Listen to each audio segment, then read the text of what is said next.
नमस्कार, जय हिंद, वंदे मातरम। दोस्तों, मैं वीरेंद्र कुमार एग्जाम शूटर में आपका हार्दिक स्वागत करता हूं।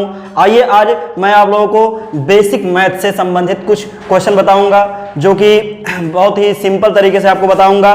देखिए, अक्सर लोग कठिन चीज़ें पढ़ते हैं लेकिन छोटी छोटी चीज़ें यानी बेसिक चीज़ें नहीं पढ़ पाते हैं। तो आइए मैं इस वीडियो में आप लोगों को बेसिक जानकारी दूंगा।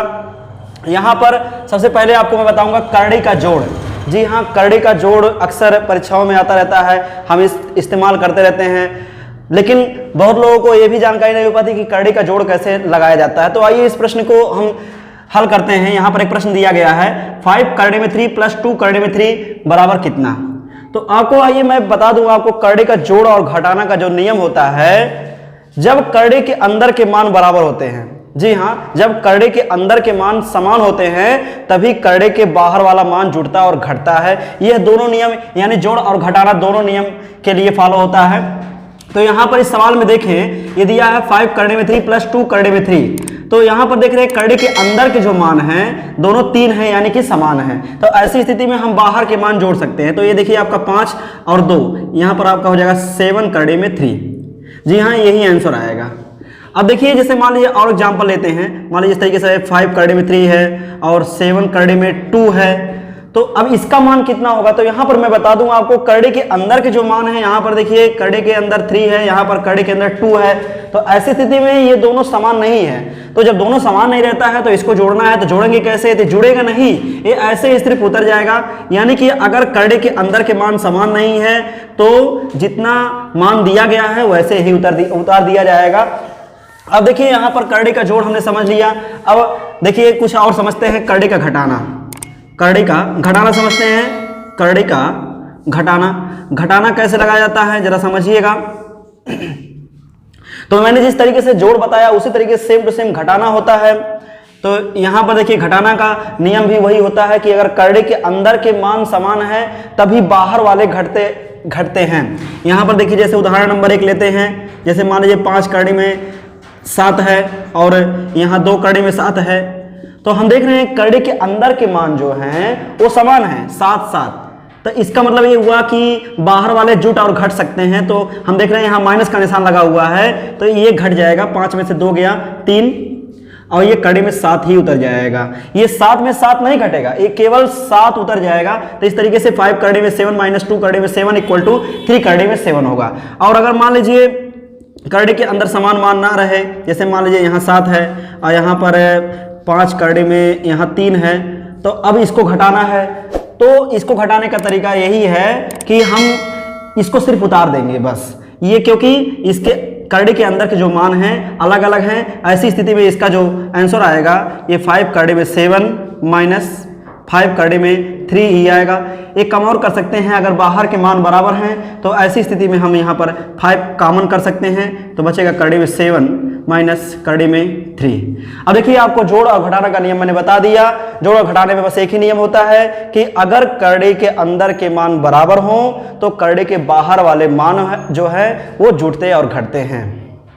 अब देखिए करड़ी का गुणा हम सीखते हैं। आइए, तो करड़ी का गुणा का सिस्टम होता है, इसका भी एक नियम होता है कि करड़ी के बाहर का गुणा बाहर और करड़ी के अंदर का गुणा अंदर होता है। जी हाँ, करड़ी के बाहर का गुणा बाहर होता है, यानी कि 5 और 3 में गुणा करेंगे, 5 3 15 हो जाएगा। और करड़ी के अंदर का गुणा अंदर करेंगे, 2 दूना 4 हो जाएगा। अब देखिए, हम जो करड़ी के अंदर का जो मान है यहाँ पर 4 आया है। अब अगर देखेंगे कि इस करड़ी के अंदर का जो मान है उसका वर्गमूल निकल जा रहा है तो हम निकाल देंगे, अन्यथा वैसे ही रहने देंगे। तो यहाँ पर देख रहे हैं कि 4 का वर्गमूल निकल जाता है, तो इसलिए इसका मान हो जाएगा 15। यहाँ पर गुणे छिपा होता है, गुणे 4 का वर्गमूल हो जाएगा 2, ये हो जाएगा 15 दूना 30। यही आंसर है। अब देखिए, आइए कुछ और क्वेश्चन लेते हैं। जैसे मान लीजिए ये आपके सामने एक क्वेश्चन दिया जा रहा है, गुणे 4 करड़ी में यहाँ पर 3 लेने। तो ऐसी स्थिति में अब इसका गुणा करना है, तो मैंने आपको गुणा का नियम बता रखा है कि करड़ी के बाहर का गुणा बाहर होता है और अंदर का गुणा अंदर होता है। तो ऐसी स्थिति में 5 चौक 20 हो जाएगा और ये 2 3 6 हो जाएगा। अब देखिए, हम 6 का वर्गमूल नहीं निकाल सकते हैं, इसलिए यही हमारा आंसर होगा। जैसे मान लीजिए और एग्जाम्पल लेते हैं, 5 करड़ी में यहाँ पर 3 हो गया, गुणे करड़ी में 5 हो गया। अब देखिए यहाँ पर भी गुणा करना है तो ऐसी स्थिति में हम देखेंगे कि बाहर का गुणा बाहर और अंदर का गुणा अंदर होता है। तो यहाँ पर देखिए 5 है, लेकिन यहाँ पर करड़ी के पहले कोई भी अंक नहीं लिखा गया, कोई भी संख्या नहीं लिखा है। तो याद रखिएगा जब कोई भी संख्या करड़े के पहले ना लिखा रहे तो हमेशा 1 छिपा होता है। तो यहाँ पर 1 छिपा है, तो ऐसी स्थिति में 5 का 1 में गुणा करेंगे, 5 एकम 5 हो जाएगा, और ये 3 का 5 में गुणा करेंगे, 3 पछे 15 हो जाएगा। यही हमारा आंसर है। अब आइए चलते हैं करड़े का भाग सीखते हैं। तो करड़े का भाग यहाँ पर सीखते हैं, दिया है एक सवाल लेते हैं, 8 करड़े में 2 डिवाइड बाई 4 करड़े में 2, यानी कि 8 करड़े में 2 में 4 करड़े में 2 से भाग करना है। तो भाग, करड़े का भाग कैसे होता है, बस आप लोग एक मंत्र याद रखिएगा, करड़े का भाग का मतलब होता है बटा करना। बस याद रखिएगा यही बात, बटा करते हैं। कैसे बटा करते हैं, जो बाएं बगल लिखा रहता है उसको हम अंश में करते हैं इस तरीके से, और जो दाहिने बगल लिखा रहता है उसको हम हर में करते हैं। ये हो गया आपका करड़े का भाग हो गया। अब देखिए क्या करते हैं, बाहर से, करड़े के बाहर से बाहर वाला कटता है और करड़े के अंदर से अंदर वाला कटता है। अगर कट रहा है तो काट देते हैं, अगर नहीं कटता है तो वैसे रहने देते हैं। तो यहाँ पर देखिए बाहर से बाहर कट रहा है, 4 दूना 8 हो गया, एक करड़े में 2 से 2 भी कैंसिल हो जा रहा है। तो इसका मतलब हमारा जो उत्तर निकल के आएगा वो 2 होगा। आइए देखिए यहाँ पर एक सवाल और लेते हैं। मान लीजिए इस तरीके से दिया गया है, 5 करड़े में 7 और डिवाइड बाई 10 करड़ी में 7, इस तरीके से ये दिया गया है। तो हम इसको भी उसी तरीके से लगा सकते हैं। भाग का मतलब होता है बटा करना।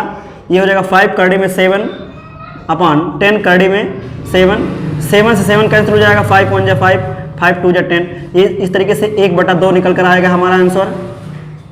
अब देखिए आपको और भी उदाहरण लेकर के बता रहे हैं। जैसे मान लीजिए ये है आपका 5 करड़ी में 2 डिवाइड बाई 2 करड़ी में 3। अब देखिए इसको हम सेम टू सेम वही क्रियाकलाप करेंगे इसमें भी। ये आपका हो जाएगा 5 करड़ी में 2 अपॉन 2 करड़ी में 3। इसको जरा सीखिएगा अच्छी तरीके से। अब यहाँ पर हम देख रहे हैं कि ना तो करड़े के बाहर का मान बाहर से कट रहा है, ना तो करड़े के अंदर का मान अंदर से कट रहा है।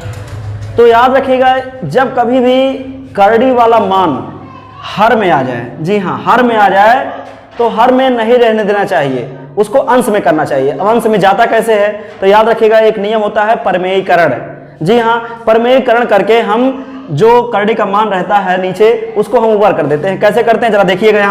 यहाँ पर हम देख रहे हैं कि ये जो करड़ी में 3 है वह हर में है, तो इसी जो हर में जो संख्या हो करड़ी वाला उसी से हम ऊपर नीचे गुणा कर देते हैं, उसी को कहते हैं परमेयीकरण।